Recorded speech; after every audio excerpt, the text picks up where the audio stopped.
ಸದ್ಯಕ್ಕೆ ಭರತ್ ಭೂಷಣ್ ಅವರ ಅಂತ್ಯಕ್ರಿಯೆ ನೆರವೇರ್ತಾ ಇದೆ. ಗಮನಿಸ್ತಾ ಇದ್ದೀರಿ, ಕುಟುಂಬಸ್ಥರ ನೋವು ಹೇಳತೀರದಾಗಿದೆ. ಹೆಬ್ಬಾಳದ ವಿದ್ಯುತ್ ಚಿತಾಗಾರದಲ್ಲಿ ಭರತ್ ಭೂಷಣ್ ಅಂತ್ಯಕ್ರಿಯೆ.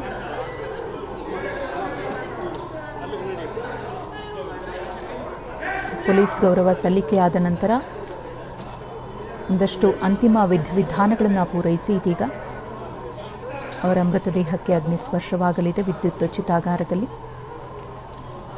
ಅವರ ಅಂತಿಮ ದರ್ಶನವನ್ನು ಪಡೆದು ಕುಟುಂಬಸ್ಥರೆಲ್ಲರೂ ಕೂಡ ವಾಪಸ್ಸಾಗ್ತಿದ್ದಾರೆ.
ಭರತ್ ಭೂಷಣ್ ಅವರ ಅಂತ್ಯಕ್ರಿಯೆ ಇನ್ನೇನು ಕೆಲವೇ ಹೊತ್ತಿನಲ್ಲಿ ನೆರವೇರಲಿದೆ.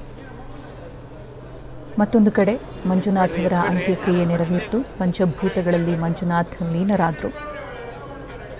ಅವರ ಪತ್ನಿ ಸುಜಾತ, ಗಮನಿಸ್ತಾ ಇದ್ದೀರಿ, ಭರತ್ ಭೂಷಣ್ ಅವರ ಪತ್ನಿ ಸುಜಾತ, ಅವರ ತಾಯಿ, ಕುಟುಂಬಸ್ಥರು ಕಣ್ಣೀರಿನಲ್ಲಿ ಕೈ ತೊಳೆಯುವಂತಾಗಿದೆ. ಇಡೀ ಜೀವನ ಹೇಗೆ ಅನ್ನೋ ಪ್ರಶ್ನೆ.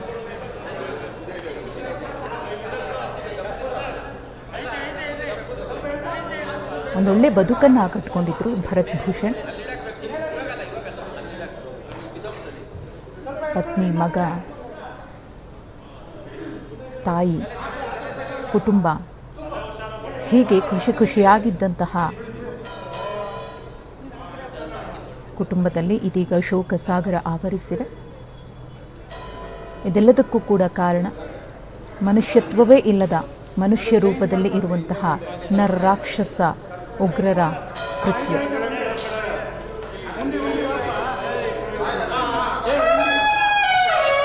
ಹೆಬ್ಬಾಳದ ವಿದ್ಯುತ್ ಚಿತಾಗಾರದಲ್ಲಿ ಭರತ್ ಭೂಷಣ್ ಅವರ ಅಂತ್ಯಕ್ರಿಯೆ. ಒಂದಷ್ಟು ಅಂತಿಮ ಕಾರ್ಯಗಳು, ಪ್ರಕ್ರಿಯೆಗಳು ಅಲ್ಲಿ ನೆರವೇರ್ತಾ ಇದೆ. ಗಮನಿಸ್ತಾ ಇದ್ದೇವೆ. ರಾಜಕೀಯ ನಾಯಕರು, ಮುಖಂಡರು ಕೂಡ ಅಂತಿಮ ನಮನವನ್ನು ಸಲ್ಲಿಸಿದ್ರು. ಕುಟುಂಬಸ್ಥರಿಗೆ ಸಾಂತ್ವನವನ್ನು ಹೇಳೋದ್ರ ಜೊತೆಗೆ ಧೈರ್ಯವನ್ನು ತುಂಬಿದ್ರು. ಏನೇ ಧೈರ್ಯ ತುಂಬಿದ್ರು, ಯಾರೂ ಎಷ್ಟೇ ಭರವಸೆಯನ್ನು ಕೊಟ್ಟರು, ಮಗನನ್ನು ಕಳ್ಕೊಂಡಂತಹ ನೋವಿದೆಯಲ್ಲ, ಆ ನೋವನ್ನು ಮರೆಯೋದಕ್ಕೆ ಸಾಧ್ಯವಾಗೋದಿಲ್ಲ. ಮಗನ ಸ್ಥಾನವನ್ನು ತುಂಬುವುದಕ್ಕೆ ಯಾರಿಂದಲೂ ಕೂಡ ಸಾಧ್ಯವಾಗೋದಿಲ್ಲ.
ಬನ್ರಿ ಈ ಕಡೆ.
ಹೆಬ್ಬಾಳದ ವಿದ್ಯುತ್ ಚಿತಾಗಾರದಲ್ಲಿ ಭರತ್ ಭೂಷಣ್ ಅವರ ಅಂತ್ಯಕ್ರಿಯೆ.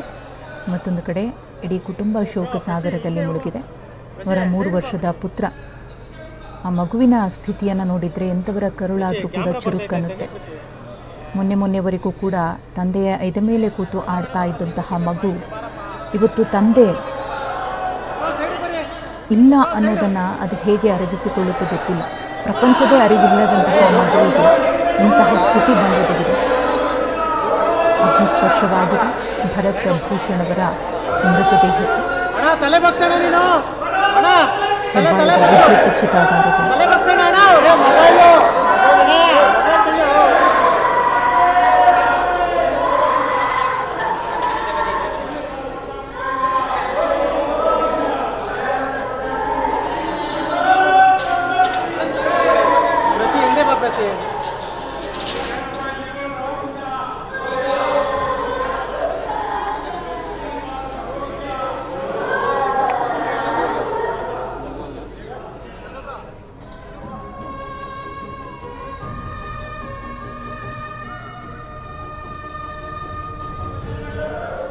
कृष्णा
ಒಂದು ಕಡೆ ಗಮನಿಸ್ತಾ ಇದ್ದೀರಿ, ಶಿವಮೊಗ್ಗದ ಮಂಜುನಾಥ ರಾವ್ ಅವರು ಪಂಚಭೂತಗಳಲ್ಲಿ ಲೀನರಾಗಿದ್ದಾರೆ.